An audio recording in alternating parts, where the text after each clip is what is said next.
ఎత్తిన జెండా దించకుండా త్యాగాల పునాదుల మీద ప్రాణాన్ని సైతం వదులుకోవడానికి సిద్ధపడి తెలంగాణ సాధించిన కేసీఆర్ జన్మదినం ఈరోజు. ఇది తెలంగాణ ప్రజలందరూ, ఈ రాష్ట్రమందరూ కూడా కేసీఆర్ గారు అంటే ఎంతో అభిమానం. నిజంగా చరిత్రలో చాలామంది ఉంటారు, కానీ చరిత్ర లిఖించదగిన విధంగా అంటే ఒక ఉద్యమాన్ని ప్రారంభించి ఒక కల కని ఇవాళ రాష్ట్రాన్ని సాధించి ఇవాళ హిస్టరీలో నిలిచిన నాయకుడు, చరిత్ర పుటల్లో శాశ్వతంగా నిలిచే నాయకుడు కేసీఆర్. మరి నిజంగా చెప్పాలంటే కేసీఆర్ గారు ఈ రాష్ట్రాన్ని సాధించిందంటే త్యాగాల పునాదుల మీద సాధించారు. కేసీఆర్ గారు చేసిన త్యాగాలు అన్నీ కావు. ఈనాడు నిన్న కౌన్సిలర్ ఎన్నికలు జరిగినాయి. ఒక కౌన్సిలర్ పదవి కోసమే ఎంతో ఏమేం జరిగిందో, కాంగ్రెస్ బీజేపీల అక్రమ సంబంధాలు, అక్రమ కలయికలు, అక్రమ పొత్తులు, చైర్మన్ వైస్ చైర్మన్లు పంచుకోవడం చూసాం.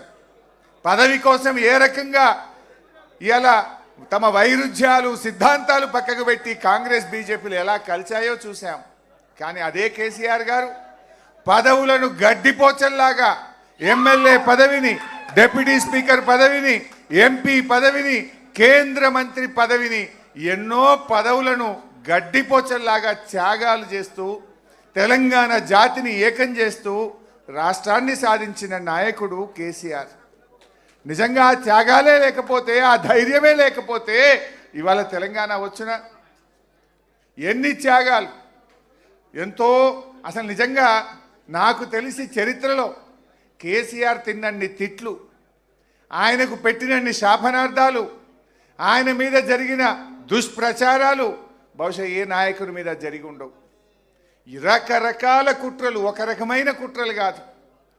ఆయన మొండి ధైర్యం కనుక, ఆయన ఒకే ఒక నమ్మిన సిద్ధాంతం కోసం ఒక మొండి పట్టుదలతో ముందుకు సాగిండి కనుకనే ఇవాళ తెలంగాణ సాధ్యమైంది.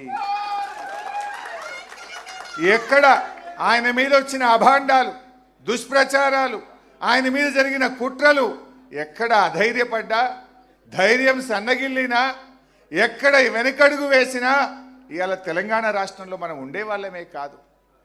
ఎన్ని కుట్రలు, ఎన్ని అపవాదులు, ఎన్ని దుష్ప్రచారాలు, ఎన్నెన్నో ప్రలోభాలు, ఏ ప్రలోభాలకు కూడా తలగ్గకుండా చివరికి తన ప్రాణాన్ని సైతం, ఇంకా ఏమవుతుందో మేము ఆయన చూడ్డానికి నిమ్స్లో వెళ్ళినప్పుడు మా కళ్ళల్లో నీళ్లు తిరిగేవి.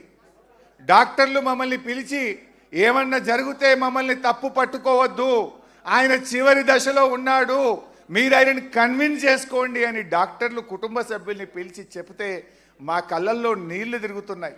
కానీ ఆయన దగ్గరికి వెళ్ళినప్పుడు మాత్రం అదే మొండి ధైర్యం, మీరు నన్ను అధైర్యపరచడానికి నా దగ్గరికి రావద్దు, నన్ను విరమించమని చెప్పడానికి నా దగ్గరికి రావద్దు, నాకెక్కడో నమ్మకం ఉంది, తప్పకుండా తెలంగాణ ప్రకటన వస్తుంది, నేను ఒకే మాటతో బయలుదేరాను, అయితే తెలంగాణ జైత్రయాత్ర లేదంటే నా శవయాత్ర అని నేను బయలుదేరాను, నేను దానికి కట్టుబడి ఉన్నాను తప్ప మీరు ఈ రూమ్లోకి వచ్చి ఆ నిమ్స్ ఆసుపత్రిలో నన్ను అధైర్యపరచొద్దు, దీక్ష విరమించమని రూమ్లోకి రావద్దు అని మాకు చెప్పేవాడు.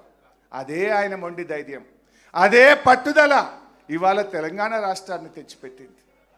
ఇవాళ కేసీఆర్ ఒక నాయకుడిగే కాదు, ఒక ఉద్యమకారుడే కాదు, తెలంగాణలకు పాలన చేత కాదు, తెలంగాణ వస్తే నక్సలైట్ల రాజ్యం అవుతుంది, తెలంగాణ వాళ్ళకు పరిపాలన రానే రాదు అని మాట్లాడితే దేశమే అబ్బురపడే విధంగా, దేశమే ముక్కు మీద వేలేసుకొని తెలంగాణ ఆచరిస్తుంది, భారతదేశం అనుసరిస్తుంది అన్నంత గొప్పగా ఈ రాష్ట్రాన్ని నడిపి చూపిన నాయకుడు కేసీఆర్.